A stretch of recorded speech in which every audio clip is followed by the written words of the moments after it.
이제 고린도전서 14장을 마치려고 합니다. 고린도 교회 안에는 스피리추얼리즘, 신령주의에 열광하는 사람들이 있었습니다. 그들은 지나친 흥분 상태에 있었으며 은사들에 대해서 자랑과 자만에 빠져 있었습니다.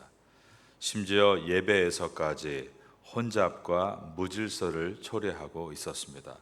이것에 대해서 사도 바울이 절제와 냉정을 주문한 것이 고린도전서 14장입니다.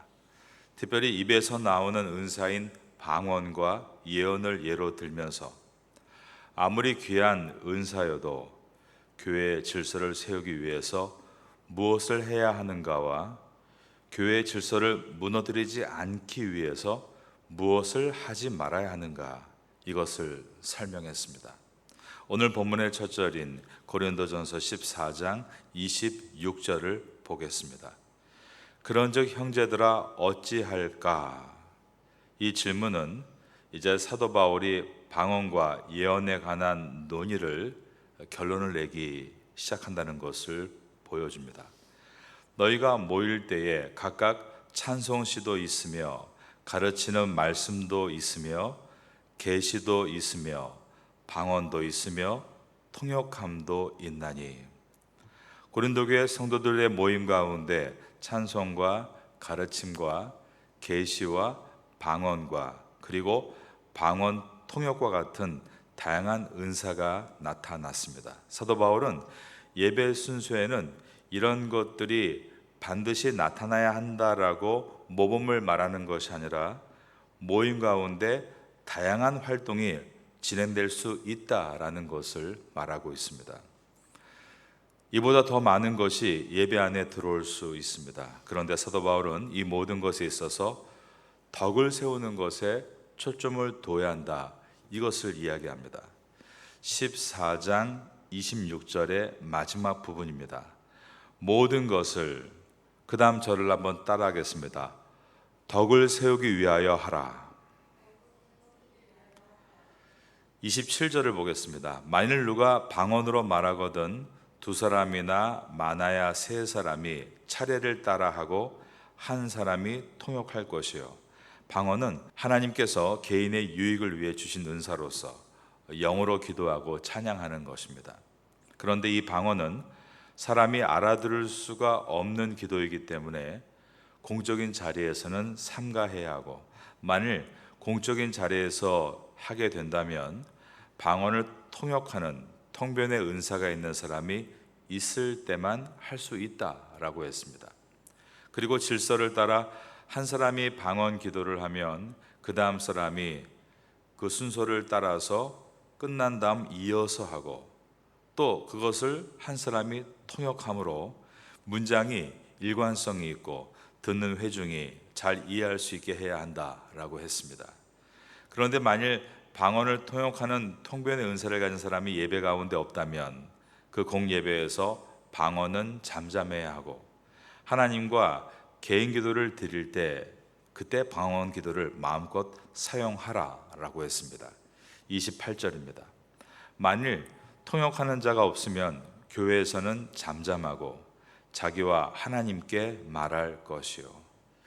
29절부터 33절은 예언의 질서에 관한 가르침입니다. 예언이란 하나님의 뜻을 전한다라는 것으로서 성경을 가르치고 풀어주고 설교하는 행위입니다.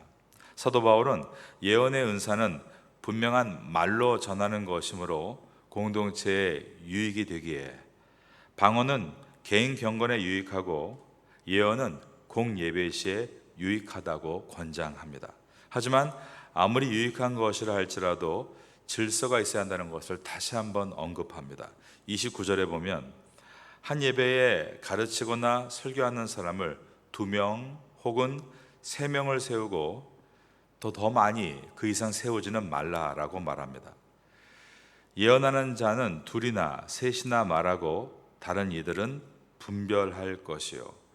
다른 이들은 분별하라라는 것은 듣는 성도들은 그 말씀이 옳은가를 분별해야 한다라는 뜻입니다. 지루한 설교는 사람을 잠재웁니다. 그런데 졸린 설교여도 하나님의 말씀에 입각한 바른 설교가 되어야 합니다. 설교자로서 가장 부담스러운 자리는 목사님들만 모인 자리에서 설교를 하는 것입니다.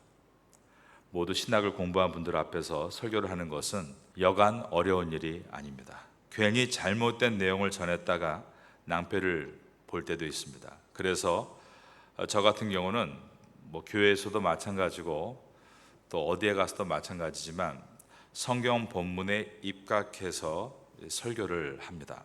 그런데 설교를 듣는 분들은 자신이 이미 여러 번 설교했던 구절을 만나게 되면, 또 잘 알고 있는 내용을 만나게 되면 눈을 감는 분들이 있습니다. 그러니까 이제 자겠다 그런 표현이겠죠. 정말 그런 일이 있었던 일이 있습니다. 설교를 은혜 가운데 마치고 많은 목사님들이 찾아오셔서 은혜를 받았다 피드백을 해 주셨습니다. 그런데 한 분은 저에게 바짝 다가와서 이런 고백을 했습니다. 사실 아까 목사님이 이 본문으로 설교를 시작할 때 자기가 다 아는 내용이었기 때문에 일부러 잠을 청하려고 했다는 것입니다. 그런데 그 복음이 마음에 들어오니 잠이 다 깨고 눈을 번쩍 뜨게 되고 공감하고 다시 눈을 감고 뜨겁게 합심기도를 했다, 이런 고백을 했습니다. 바로 이것이 말씀의 힘입니다. 사도 바울은 말씀을 전하는 예언의 은사가 공적인 자리에서 매우 귀하다고 말하면서도 질서 있게 하는 것이 중요하다, 다시 한번 강조했습니다. 30절입니다. 만일 곁에 앉아있는 다른 이에게 계시가 있으면 먼저 하던 자는 잠잠할지니라. 예언의 은사는 말씀을 가르치는 것, 말씀을 잘 풀어주는 것, 설교하는 것을 통칭합니다. 여기에는 말씀을 잘 나누는 것도 포함됩니다. 성도들이 함께 말씀을 듣고 나서 이제 그 말씀을 묵상한 다음에 서로 나눌 때입니다. 하나님의 말씀이 풍성하게 이해가 됐습니다. 그분의 선명한 뜻을 발견하게 됐습니다. 그리고 나서 이제 말씀을 나눌 때 한 사람이 너무 오래 하거나 그래서 질서가 무너지면 덕이 되지 않을 때가 있습니다. 그래서 한 사람씩 공동체의 덕이 되어야 한다는 것을 염두에 두고 나눔을 해야 합니다. 31절과 32절 그리고 33절입니다. 너희는 다 모든 사람으로 배우게 하고 모든 사람으로 권면을 받게 하기 위하여 하나씩 예언할 수 있느니라. 예언하는 자들의 영은 예언하는 자들에게 제재를 받느니 하나님은 무질서의 하나님이 아니시요 오직 화평의 하나님이시니라. 우리는 주일에 말씀을 듣고 나서 구역에 들어가 그 은혜의 말씀을 요약하고 나서 질서 있게 한 분 한 분 나눔을 갖습니다. 그런데 참 놀라운 것은 내가 이해한 부분 외에 어마어마하게 많은 것들을 다른 분의 나눔을 통해 얻을 수 있다는 것입니다. 그래서 하나님의 말씀은 선포되고 그 말씀이 각 사람의 심령에 임한 다음에 서로의 나눔을 통해서 확인할 때 더 풍성한 은혜를 나눌 수가 있습니다. 이 본문의 내용이 이렇게 다양하게 우리에게 다가올 수 있구나. 그러한 은혜가 있을 때 이 구역의 예배가 폭발적으로 은혜의 도가니로 들어갈 수 있는 것입니다.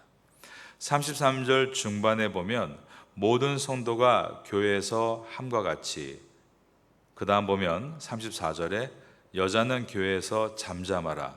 그들에게는 말하는 것을 허락함이 없나니 율법에 이른 것 같이 오직 복종할 것이요 라고 되어 있습니다. 이것은 그 당시에 특수한 문화와 관계된 가르침이면서 동시에 자신의 자유를 남용해서는 안 된다, 계속 고린도전서가 보여줬던 기본적인 태도를 한 번 더 가르칩니다. 이 구절에서 논란의 여지가 많은 것이 이 부분이죠. 여자는 교회에서 잠잠하라 문장입니다. 그런데 이 권면은 자신의 자유를 남용해서 다른 사람들에게 덕을 세우지 않는 성도의 행태에 관해서 계속 말했던 맥락을 이어가고 있습니다.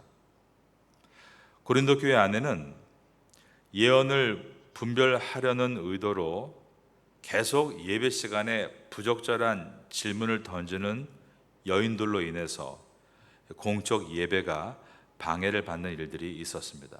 35절을 보겠습니다. 만일 무엇을 배우려거든 집에서 자기 남편에게 물을지니. 2000년 전 당시에 문화는 히브리인이나 헬라인이나 모두가 자기의 남편 외에 다른 남자에게 가까이 가서 말을 건다는 것은 예의에 맞지 않는 부끄러운 행위였습니다. 그 당시의 문화입니다. 우리 조선도 그런 문화가 있지 않았습니까? 그런데 교회라는 곳은 부자와 가난한 자, 주인과 종과 남자와 여자가 함께 하는 유일한 공동체였습니다.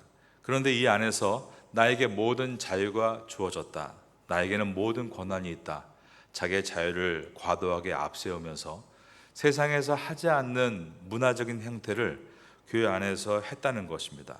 예배에 가로막고 이거 아닌 것 같습니다 말하는 여인들이 있었고, 또 남자를 찾아가서 자기의 의견을 마음껏 얘기하면서 나는 그리스도 안에서 구원을 받은 모든 자유가 있는데 내가 어떤 것을 하든 그것이 무슨 부끄러움입니까? 그렇게 세상에서 부끄러워할 일들을 교회 안에서는 마음껏 해도 된다는 잘못된 자유의 마음을 갖고 있는 사람들이 있었다는 것입니다.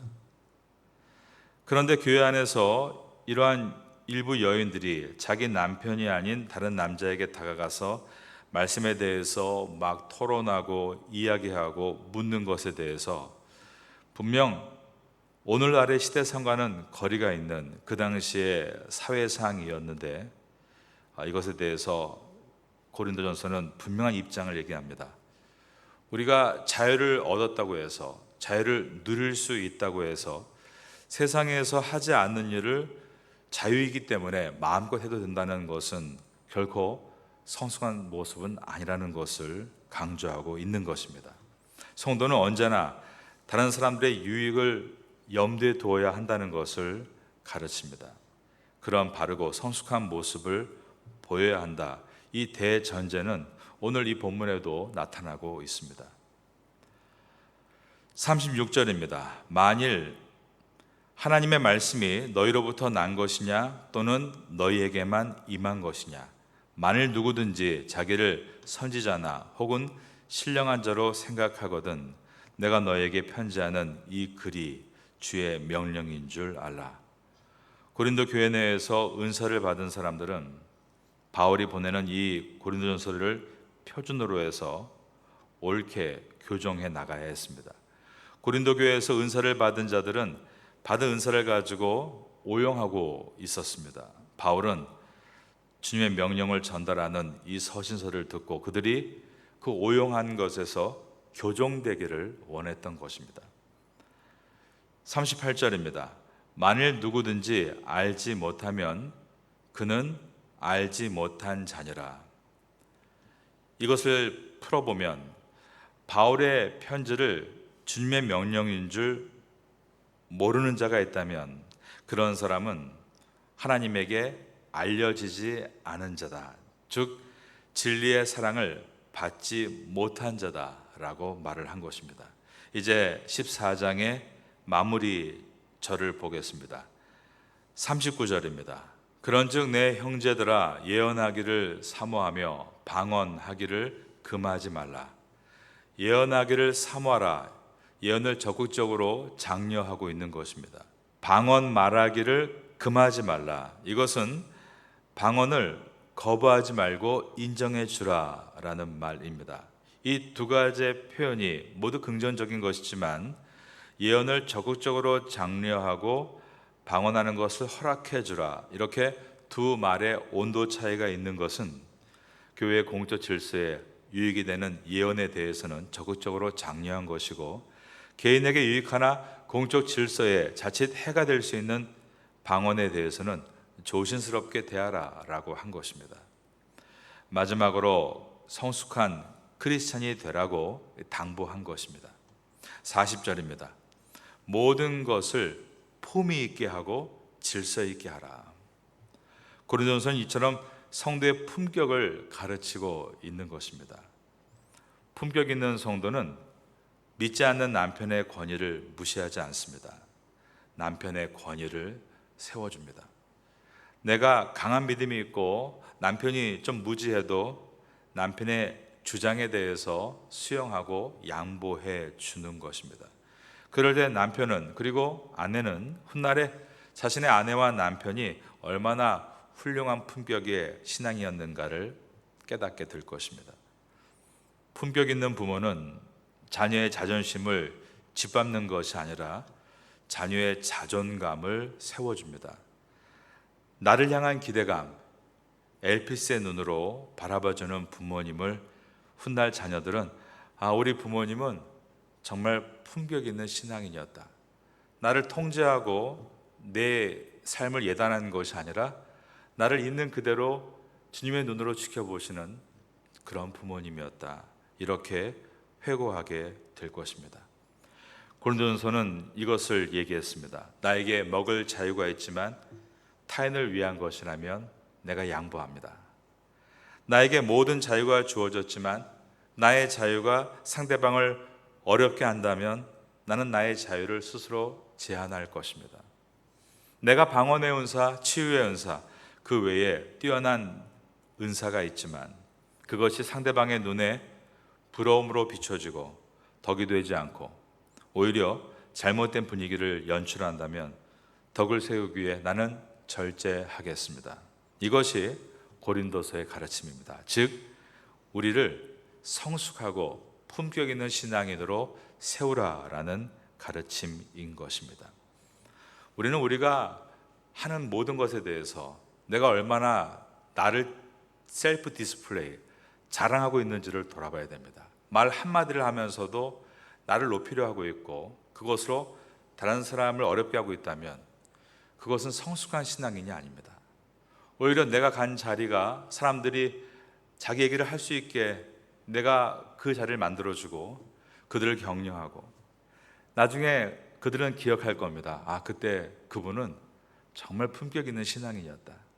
그분한테 가면 나의 모든 것을 술술술 털어낼 정도로 그는 그렇게 넓은 마음으로 나를 맞아주었다. 바로 이것이 우리가 추구하고 배워나가야 될 성숙한 모습인 것입니다. 이제 14장을 마무리하면서 우리는 어떤 신앙을 가지고 있는가를 다시 한번 돌아봐야겠습니다. 정말 요만큼의 은사를 가지고 이만큼 갖고 있다고 과시하는 그런 사람이 아니라 은사는 뿌리입니다. 드러낼 필요가 없죠. 근데 사람들은 알고 있습니다. 분명히 은사가 있는 사람인데 어떻게 저렇게 겸손하지? 한 번도 그런 얘기를 안 하는데. 그런데 그 사람이 있는 곳에 조용하지만 항상 그 사람이 있으면 좋은 열매가 나타납니다. 그런 사람이 되라라고 말씀하고 있는 것입니다. 어딜 가든지 열매도 하나도 없고 늘 나만 자랑하고 끝나는 그런 인생이 되지 않도록 우리 자신을 돌아보면 좋겠습니다. 이 새벽을 통하여 성숙한 품격 있는 신앙을 따라 나아가는 우리가 될 수 있기를 예수님의 이름으로 축원합니다.